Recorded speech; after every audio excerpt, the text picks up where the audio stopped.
On a crisp spring day, the world watched as King Charles III was crowned. The air was filled with anticipation and excitement, as people from all walks of life gathered to witness this historic event. The streets were lined with flags and banners, and the atmosphere was electric with a sense of unity and national pride. The ceremony, steeped in tradition, marked the beginning of his reign. It was a meticulously planned event, reflecting centuries of British history and culture. The grandeur of the occasion was evident in every detail, from the elaborate robes worn by the participants to the majestic setting of Westminster Abbey. It was a momentous occasion, filled with both solemnity and celebration. The streets outside the Abbey were filled with jubilant crowds, waving flags and cheering as the new king made his way to the coronation site. Inside, the atmosphere was more subdued, with a sense of reverence and respect for the ancient rituals being performed. The weight of history rested upon the new monarch's shoulders. King Charles III, aware of the legacy he was inheriting, appeared both solemn and resolute. His expression reflected the gravity of the moment, as he prepared to take on the responsibilities that come with the crown. The Archbishop of Canterbury placed the St. Edward's crown upon his head. This act, rich in symbolism, signified the official start of his reign. The crown, a priceless artifact, glittered under the lights of the Abbey, a tangible link to the monarchs who had come before him. A collective gasp rippled through the congregation. The moment was charged with emotion, as those present realized they were witnessing a pivotal point in their nation's history. The significance of the event was not lost on anyone, and the air was thick with a sense of shared experience. It was a moment of profound significance, a symbolic transfer of power and responsibility. The ceremony represented not just the crowning of a new king, but the continuation of a tradition that has shaped the identity of the nation for centuries. It was a reminder of the enduring nature of the monarchy and its role in the fabric of British society.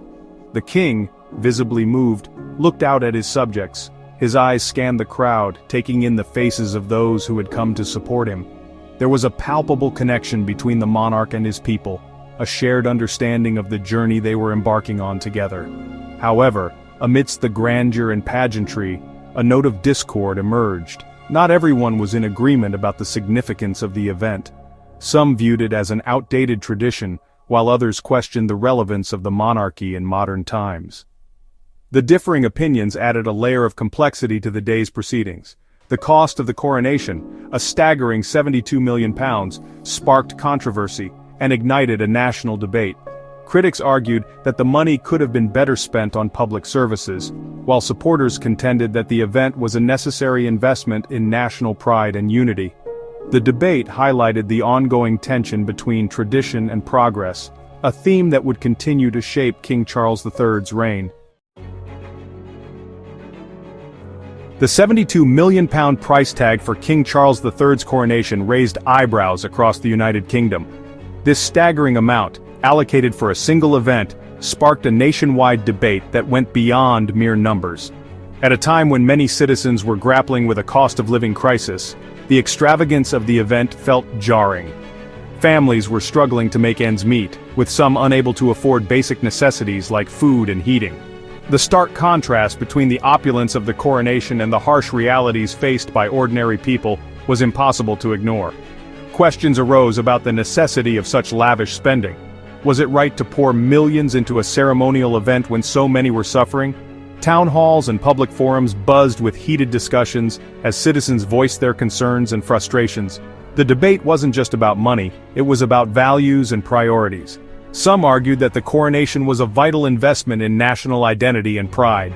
They believed that such grand events fostered a sense of unity and continuity, linking the present to a storied past. For them, the monarchy was a symbol of stability and tradition, worth every penny spent. Others questioned whether such an elaborate display of wealth was appropriate in an era of economic hardship. They pointed to the growing number of people relying on food banks and financial aid, arguing that the funds could have been better spent addressing urgent social issues. The image of an opulent royal banquet juxtaposed with empty wallets and struggling families was a powerful one. The debate reflected a deeper societal conversation about the role and relevance of the monarchy in modern Britain. In Parliament and public squares, the question was asked, is the monarchy still a unifying force, or has it become a relic of a bygone era? Newspaper headlines captured the divided opinions, with some calling for reform and others staunchly defending the status quo. The government defended the expenditure, highlighting the tourism revenue and global attention the event generated. They argued that the coronation was not just a national event, but a global spectacle that showcased British culture and history. The influx of tourists and the extensive media coverage were seen as economic boons that justified the cost. However, for many struggling families, the coronation's opulence stood in stark contrast to their daily realities. Protesters took to the streets with signs reading, "Feed the poor, not the king," encapsulating the sentiment of those who felt left behind. The lavish ceremony, while a source of national pride for some, was a painful reminder of inequality for others. The controversy surrounding the coronation also brought historical perspectives into the conversation. Past coronations had been grand affairs, but they took place in different economic contexts. Archival footage and images of previous royal events were revisited, prompting comparisons and reflections on how times have changed. Experts and historians weighed in, offering insights into the evolving role of the monarchy.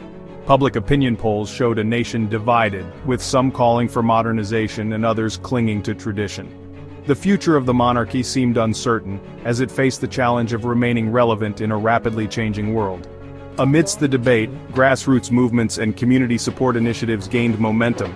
Volunteers at food banks and local charities worked tirelessly to support those in need, highlighting the resilience and solidarity of ordinary citizens.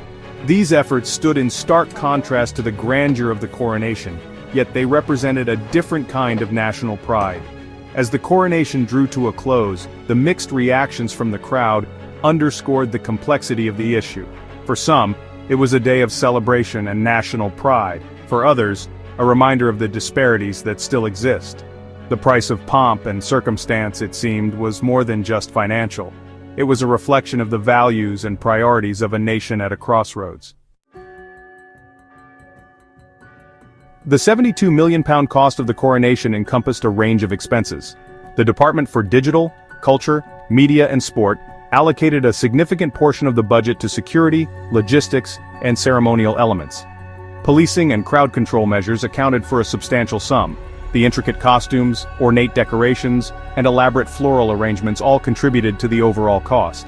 The musical performances featuring renowned orchestras and choirs also added to the expenses. Each element, meticulously planned and executed, reflected the grandeur of the occasion. The government provided a detailed breakdown of the expenditures, aiming to ensure transparency. However, critics argued that the level of spending was excessive, particularly given the prevailing economic climate.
a modern world.